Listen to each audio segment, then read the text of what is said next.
Hello guys, आज की video में हम बहुत ही ज़रूरी एंड कॉमन टॉपिक के बारे में बात करने वाले हैं, जो कि आप एसआईपी करके कितने टाइम पे करोड़पति बन सकते हैं। अगर आप यहाँ पर मिनिमम अमाउंट की एसआईपी करते हैं, जैसे 500, 200, 100 रुपए या 1000 रुपए, 2000 रुपए, 5000 रुपए, तो आप यहाँ पर कितने टाइम पे करोड़पति बन जाएंगे, इस बारे में हम बात करने वाले हैं। एंड आप अगर चैनल पर नए हैं और अब तक चैनल को सब्सक्राइब नहीं किए हैं, तो सबसे पहले तो चैनल को सब्सक्राइब कर लीजिए एंड वीडियो को भी लाइक कर दीजिए, क्योंकि ऐसी माइंड ब्लोइंग टॉपिक्स हम अपने चैनल पर लाते रहते हैं।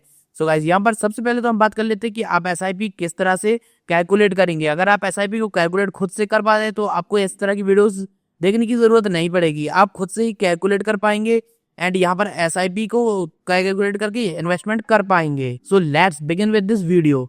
ना सबसे पहले तो आप समझ लेते हैं एसआईपी होता क्या है। एसआईपी होता है सिस्टमेटिक इन्वेस्टमेंट प्लान, जहाँ पर आपको कुछ ना कुछ अमाउंट सिस्टमेटिकली इन्वेस्ट करना पड़ता है, जिसमें आपको कुछ नहीं करना पड़ता। सिंपली आप एसआईपी को एनेबल कर देते हैं अपने किसी भी बैंक अकाउंट से और किसी भी म्यूचुअल फंड के पास। अगर आप उस म्यूचुअल फंड के पास एनेबल कर देते हैं, तो आपके बैंक अकाउंट से एक फिक्स अमाउंट, जितने की भी आपने एसआईपी की होगी, एक फिक्स डेट को डिडक्ट हो जाएगा एंड म्यूचुअल फंड में इन्वेस्ट हो जाएगा। यहाँ पर आपको बीच में कुछ भी नहीं करना पड़ता, बस आपका इन्वेस्टमेंट ऑटोमेटिकली होता जाएगा एंड आपकी एसआईपी यहाँ पर कंटिन्यू होने लगेगी। सो गाइस, आपने समझ लिया एसआईपी होता क्या है। अब हम लोग इसे किस तरह से कैलकुलेट करेंगे, इसके बारे में हम लोग देखने वाले हैं। तो अभी हम लोग आ जाते हैं अपने लैपटॉप की स्क्रीन पर। नाउ अभी हम लोग देखने वाले हैं कि आप कब तक करोड़पति बन जाएंगे और कितने रुपए की आपको एसआईपी करनी होगी। उसके लिए सबसे पहले तो हम लोगों ने देख लिया कौन से म्यूचुअल फंड में क्या रिटर्न आ रहे हैं। तो यहाँ पर सबसे बेहतरीन रिटर्न मुझे लगा Motilal Oswal mid cap fund का। यहाँ पर हम लोग इसे ऑल टाइम पे देखते हैं, तो ऑल टाइम में आपको यहाँ पर 2014 का ग्राफ देखने को मिल जाएगा। मतलब ये 2014 से चालू हुआ, तो यहाँ पर रिटर्न 24% का एनुअली आ रहा है। इतना एनुअलाइज रिटर्न है, तो हम लोग इसे इतना कैलकुलेट नहीं करेंगे, क्योंकि 24% काफी ज्यादा होता है, ये रेगुलरली आने का कोई चांस नहीं है। लेकिन हम 18% फिर भी कैलकुलेट करेंगे, क्योंकि 18% तो आ ही सकता है। अब 18% हमने कैलकुलेट किया। अगर आप यहाँ पर मान लीजिए मिनिमम 500 रुपए इन्वेस्ट कर रहे हैं, 500 रुपए से हम लोग शुरू करते हैं, तो 500 रुपए इन्वेस्ट करने पर आपको मिनिमम में पहली एक्सपीरियंस बता देते हो 30-32 साल तक इन्वेस्टमेंट करना होगा, अगर आप यहाँ पर करोड़पति बनना चाहते हैं। अगर हम लोग यहाँ पर 30 ईयर्स कर देते हैं, नाउ 30 ईयर्स पर हम इसे कैलकुलेट कर देते हैं, तो आप यहाँ पर देख सकते हैं आपका एक्सपेक्टेड अमाउंट 52 लाख रुपीज होगा।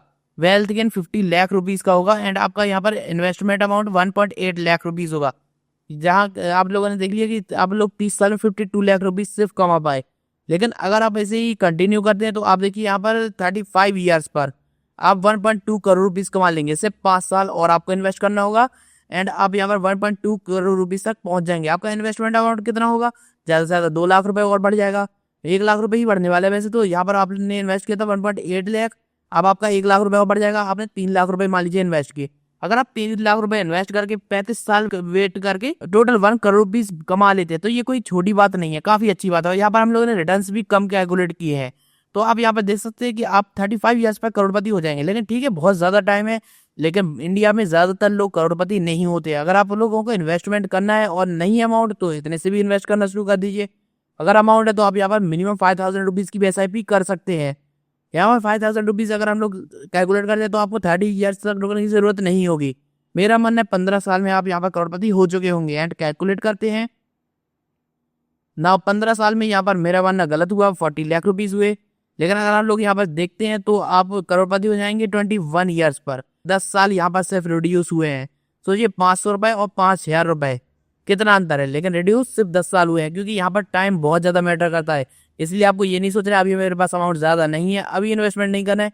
आप 100 रुपए से इन्वेस्टमेंट शुरू कीजिए, 200 रुपए से आप 10,000 वाले को भी बीट कर देंगे लॉन्ग टर्म पे, क्योंकि आपने इन्वेस्टमेंट पहले शुरू किया था, आपके पास कॉर्पस बन चुका था। इसीलिए इन्वेस्टमेंट आज ही से शुरू कीजिए। अगर आपके पास अमाउंट ज्यादा नहीं है, आप सोचे 10,000 आने लगे फिर इन्वेस्ट करेंगे, 10,000 नहीं कीजिए, आप 500 रुपए कर दीजिए, 100 रुपए कर दीजिए। 100 रुपए वाली भी एसआईपी होती है इंडिया पे।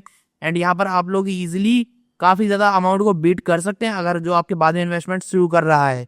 इसीलिए मैं कहता हूँ इन्वेस्टमेंट अर्ली कीजिए। यहाँ पर आप अगर हम लोग देखिए 5,000 रुपए भी इन्वेस्ट करें, तो भी 15 साल में तो आपसे 45 लाख तक ही पहुंच रहे हैं, उसके 40 लाख तक ही पहुंच रहे हैं। उसके बाद अगर आप थोड़ा वेट और कर लेते हैं, तो आप यहाँ पर इजीली 1 करोड़ तक पहुंच जाएंगे। एंड अगर आप लंबे टाइम पर वेट करते हैं 35 साल तक, तो आप 11 करोड़ रुपीज तक पहुंच जाएंगे। 11.9 करोड़ मतलब 12 करोड़ रुपए, जो कि बहुत बड़ा अमाउंट। अगर आप मान लीजिए इन्वेस्टमेंट स्टार्ट करते हैं 20 साल की उम्र पर, और 35 मतलब 55 ईयर्स, अगर आप 55 ईयर्स तक इतना ज्यादा अमाउंट अर्न कर लेते हैं, तो ये कोई छोटी बात नहीं है।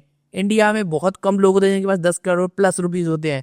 इसीलिए आपको इन्वेस्टमेंट स्टार्ट करना चाहिए एंड वेल्थ बिल्ड करनी चाहिए। अगर आपको नहीं पता है किस तरह से इन्वेस्ट करना है तो बेस्ट डीमेट अकाउंट का लिंक मैंने डिस्क्रिप्शन में दिया है, आप उस पर क्लिक कीजिए एंड डीमेट अकाउंट ओपन कर लीजिए। इसके अलावा अगर आपको डीमेट अकाउंट ओपन करना नहीं आता है तो उसके लिए मैंने डेडिकेटेड वीडियो बनाया हुआ है, आप उसे देख लीजिए। डिस्क्रिप्शन में उसमें लिंक ऐड कर दूंगा, आप उसे देखकर डीमेट अकाउंट ओपन कर सकते हैं, ऐसा भी स्टार्ट कर सकते हैं। इसके अलावा हम लोग इसमें एक और अमाउंट चेक कर लेते हैं जो कि 10,000 रुपीज़। नाउ 10,000 रुपीज़ हम लोग चेक कर रहे हैं, 15 ईयर्स के लिए ही चेक करेंगे एंड कैलकुलेट करते हैं। तो 15 ईयर्स में 10,000 रुपीज़ भी 1 करोड़ को टच नहीं कर रहा है, 80 लाख रुपीज़ को ही टच कर रहा है।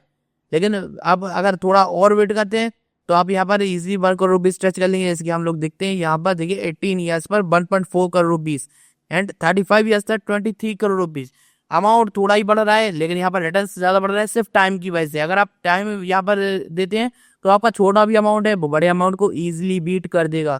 जैसे कि अगर हम लोग टाइम बढ़ा देते हैं, मान लीजिए आप 40 ईयर्स कर देते हैं, अभी 23 करोड़ रुपीज़ हो रहे थे, ठीक है, अब हमने 40 ईयर्स कर दिया, 10 साल यहाँ पर 5 साल बढ़ाए हैं सिर्फ एंड कैलकुलेट किया। 5 साल बढ़ाने पर आप देख सकते हैं 54 सीधा डबल 5 साल में डबल हो चुका है। तो आपका अमाउंट यहाँ पर इंक्रीज कब होगा? टाइम के हिसाब से। कॉर्पस इंक्रीज हो जाएगा फिर अमाउंट भी उसी हिसाब से इंक्रीज होने लगेगा, इसीलिए टाइम देना बहुत ज़रूरी है। नाउ गाइस, मुझे उम्मीद है आपको वीडियो समझ में आया होगा कि आप लोगों के पास अगर कम अमाउंट भी है तो भी आपको इन्वेस्टमेंट स्टार्ट कर देना चाहिए, क्योंकि इन्वेस्टमेंट आज स्टार्ट करेंगे तभी आपके पास आगे कॉर्पस अच्छा बनेगा। और आप अगर कोई बिजनेस करना चाहते हैं तो उस कॉर्पस का यूज़ कर सकते हैं। अगर आप कोई फ्लैट लेना चाहते हैं, कार लेना चाहते हैं, कुछ वैकेशन के लिए कलेक्ट करना चाहते हैं तो भी आपके लिए बेस्ट रहेगा। सो गाइस, अगर आपको वीडियो पसंद आते हैं लाइक कीजिए, ऐसी ढेर वीडियोस के नोटिफिकेशन तुरंत पाने के लिए हमारे यूट्यूब चैनल को सब्सक्राइब करने के साथ साथ दिए गए बेल आइकन में क्लिक करके ऑल में टर्न कर दीजिएगा। सो गाइस, मिलते हैं नेक्स्ट वीडियो में, गुड बाय।